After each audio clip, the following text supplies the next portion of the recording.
प्यारे बच्चों, आपका दिन मंगलमय हो। अगर आप नए हैं तो इस चैनल को सब्सक्राइब कर लें। चैनल का नाम है VV BBC चैनल। करेंगे बहुविकल्पीय प्रश्न जो बोर्ड एग्जाम में आया था पेपर उससे। तो पहला प्रश्न है, ये डी कोड से है। सभी के प्रश्न के उत्तर एक जैसे हैं, सिर्फ नंबर बदले हुए हैं। ए कोड में जो प्रश्न 1 नंबर पे है, बी, सी या डी में वो अलग नंबर पे मिलेगा। तो सभी अपने नंबर मिला लेंगे और देखेंगे किसके कितने सही हैं। तो पहला प्रश्न शुरू करते हैं।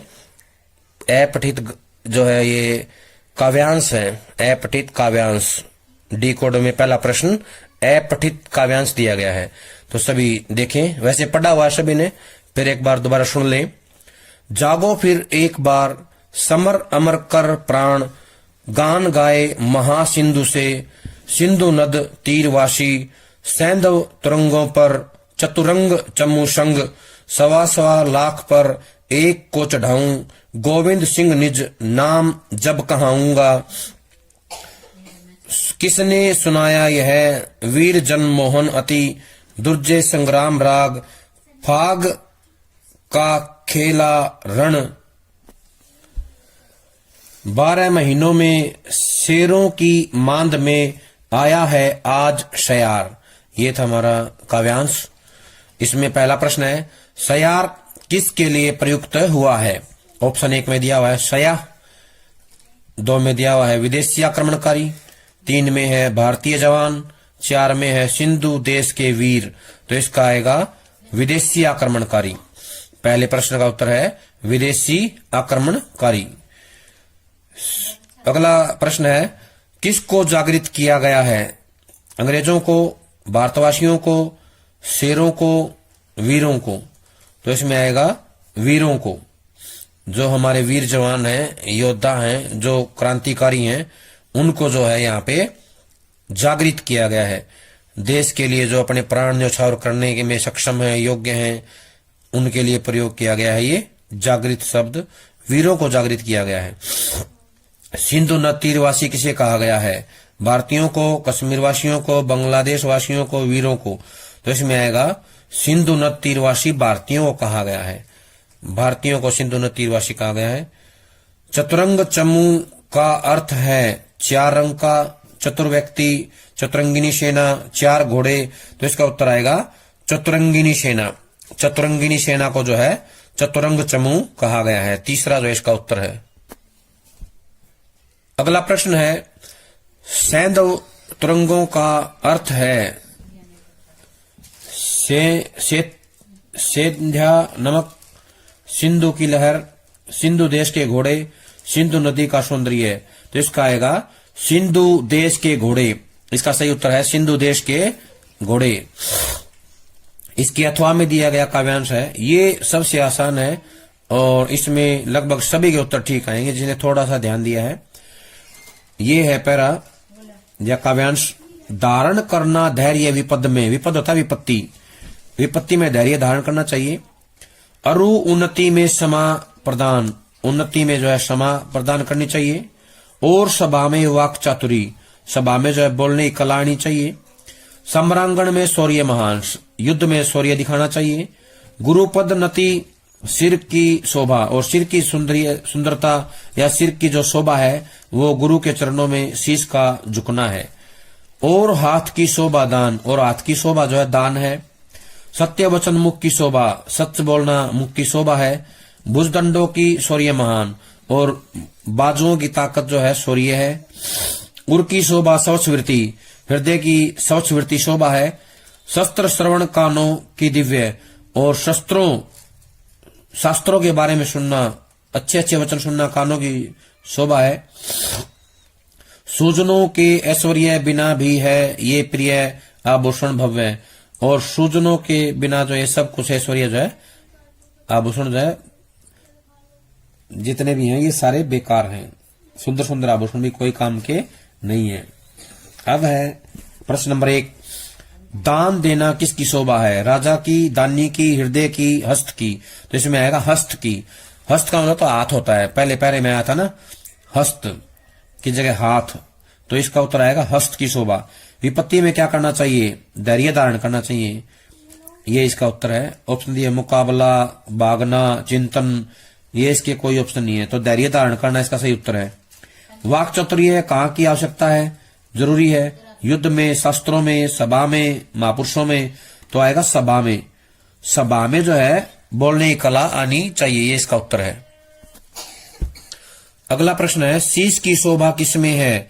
समर्पण में, ऊंचा उठाने में, गुरु के चरणों में झुकने में, मुकुट धारण करने में? तो इसका आएगा गुरु के चरणों में झुकने में, ये इसका उत्तर है। हृदय की शोभा किसमें है? शास्त्र श्रवण में, स्वच्छ वृत्ति में, महान शौर्य में, भव्य आभूषणों में? तो इसका आएगा हृदय की शोभा स्वच्छ वृत्ति में है, स्वच्छ वृत्ति इसका उत्तर है। आगे है पठित गद्यांश। जल जीवन का आधार है। मनुष्य बिना भोजन के कुछ दिन, बिना जल के कुछ घंटे और बिना वायु के कुछ मिनटों तक ही जीवित रह सकता है। मनुष्य के जीवन में जल का विशेष महत्व है। जल की उपयोगिता अनेक कामों में होती है, जैसे घरेलू काम, सिंचाई और औद्योगिक कामों में इसकी विशेष भूमिका रहती है। जल प्रदूषित न हो, इसके प्रति हम सभी को कठोरता से सचेत और जागरूक रहना चाहिए। प्रदूषित जल में अनेक प्रकार के स्वास्थ्य रोधक जीवाणु होते हैं जो प्रत्यक्ष या अप्रत्यक्ष रूप से शारीरिक रोग के कारण बनते हैं। जल का कभी भी अपव्यय नहीं होना चाहिए। जल अपने में स्वयं एक पोषक पदार्थ है, साथ ही यह अनेक पोषक तत्वों का वाहक भी है। जल की उपयोगिता को ध्यान में रखते हुए उसकी सफाई और उसके दुरुपयोग को रोकना हम सभी का नैतिक कर्तव्य होता है। जल अपने आप में एक पोषक पदार्थ है। ऑप्शन दिए हुए हैं, ये सत्य है, असत्य है, अर्ध सत्य है, उपरोक्त सभी? तो इसका उत्तर आएगा सत्य। जल एक पोषक है पदार्थ, इसका उत्तर आएगा पहला, सत्य है। ये कथन सत्य है। किसके बिना मनुष्य कुछ मिनट ही जीवित रह सकता है? भोजन, जल, वायु, समाज? तो इसका आएगा वायु। वायु के बिना कुछ मिनट रहेगा।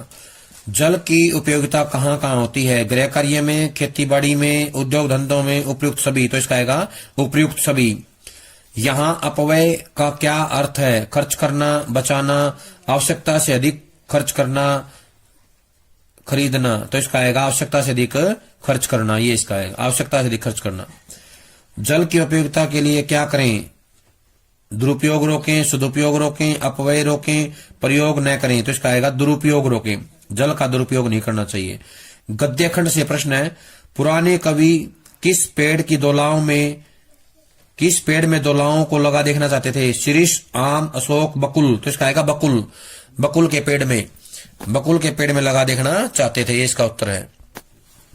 लक्ष्मी का विवाह किस गांव में हुआ? जूसी, हंडिया, श्योपुर, महिसादल? तो इसका आएगा हंडिया में। बाजार दर्शन पाठ में फिजूल सामान को फिजूल समझने वाले लोगों को क्या कहा गया है? मूर्ख, संयमी, बुद्धिमान, मितव्ययी? तो इसका आएगा संयमी। काले मेघ का पानी दे पाठ के लेखक बचपन से ही कैसे संस्कार के थे? जैनी, सनातनी, आर्य समाजी, नास्तिक? इसका आएगा आर्य समाजी। पहलवान की ढोलक पाठ में परिस्थिति को ताड़ने की एक विशेष बुद्धि किसमें बताई है? कुत्तों में, सेवकों में, पहलवान में, ढोलक में? तो इसका कुत्तों में। गद्य खंड के आधार पे हैं। बादल राग कविता में आतंक अंक पर कौन कांप रहे हैं? पौधे, किसान, धनी, बादल? तो इसका आएगा धनी। थकापंथी क्या सोचकर जल्दी जल्दी चलता है? बच्चे प्रतीक्षा कर रहे हैं, मंजिल दूर नहीं है, भूख लगी है, थका हुआ है? तो इसका आएगा मंजिल दूर नहीं है। पतंग कविता में लाल सवेरा कैसा कहा गया? खरगोश की आंखों जैसा, उजाला, कपास जैसा चमकीला? तो इसका आएगा खरगोश की आंखों जैसा। पर्दे पर कीमत चीज क्या है? कीमती चीज चित्र है, अभिनय है, शिक्षा है, वक्त? तो इसका आएगा वक्त। उषा का जादू किस से टूटने की बात कही गई है? लाल केसर, बोर के नभ से, सूर्योदय से, उपयुक्त सभी? तो इसका आएगा सूर्योदय से। सूर्योदय का उत्तर है। अभिव्यक्ति माध्यम के हैं। रेडियो नाटक किस प्रकार का माध्यम है? श्रव्य, दृश्य, दृश्य श्रव्य? इनमें कोई नहीं, तो आएगा श्रव्य। भारत में गोवा में सबसे पहले छापाखाना कब लगा?